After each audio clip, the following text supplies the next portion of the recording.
Alright, gang. This is my top 8 match against Eddie112. I believe this is the same Eddie who writes for Pure MTGO. I do want to say real quick, I almost kept a 7 card hand on my first hand that was Force of Will plus 2 blue cards plus Chalice of the Void plus no lands, but it had a top and a counterbalance too. So it was like if I went runner, like I win this no matter what. So, but that's just kind of like, oh, hey. But I'm all down to 6 cards, get no lands. I'm all to 5 and get 2 with Chalice for 0, top, Force Will. So it's a pretty good hand. I know he's running Belcher combo, and he says, well done. I almost kept a 0 land. He said of Chalice for 0, and yeah. So as you can see here, it turned out well, and I find a land. Good times. Says that he's in another event. I think he's in the Pauper event, so he couldn't really scout real effectively. Here I played the I was thinking I played the engineered explosives. No, I didn't crack the strand because I want to get engineered explosives for 0, probably at some point. But what do I see here now? Okay, there's counterbalance and chrome mox. I think I take the counterbalance at this point. No, I took. Yeah. I was gonna say I should have, because then I can pitch it. Or next turn I can crack this and grab land to get. Oh, and there's the Chalice of the Void. So I'm like, oh, Chalice, that is sexy. I set Chalice to 1, and he scoops. So I'll be right back with game 2. So let's see. Yeah, okay, I'm recording. Cool. Okay, this game goes on a little longer. I have a little more time to talk. Again, I have Chalice at 0, so that's pretty good. And pretty much I was just hoping to hold on to untap and stick a land.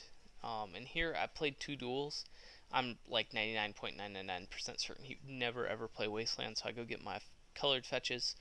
I don't play counterbalance yet because I don't want to give him an opening to go off when I should never ever lose when I have Chalice at 0 and counterspells in hand.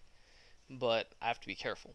I set engineered explosives to 0 just because it was probably wrong. Like I was talking to I think it was Ruckus later, and I was like, yeah, I probably should have held, or he was like, yeah, you probably should have held that. And then, you can always play it after he plays his tokens, if he goes empty the Warrens.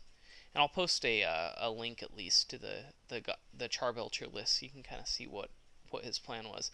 But he could have either played Goblin Charbelcher, which is really hard to do because he has a hard time getting enough mana to play it and to activate it with Chalice at 0, or he could have played a couple of spells, gotten to 4 mana, and played Empty the Warrens, which with the EE out, like, I'm telling him, what, that plan doesn't work. You need to just focus on Charbelcher, whereas otherwise I could have ignored that. Here I draw land. I'm going to play it, and then next turn I'm going to play, if I don't get land, I'm going to play Crucible of Worlds. Oh yeah, and I get a 1/1. There's my kill condition. Oh, this is really embarrassing too, because I forget to attack. I sided in Engineered Plagues because they can kill his tokens too. But I'm going to untap, play Crucible of Worlds here, play Polluted Delta, go get land. I now have Counterspell mana up still. And scoop. Not yet. As Sensei always says, Sensei Rob. Scoop. Scoop. Chalice at 0 to Counterspell. Scoop. And here I'm actually able to play Counterbalance and sit on 2 counterspells thanks to Crucible of Worlds. Scoop. I reveal Chalice of the Void and I counter your ritual. Scoop. And like I might not have countered his Rite of Flame because it's like, well, what if you get him to Rite of Flame again? You're like, sweet.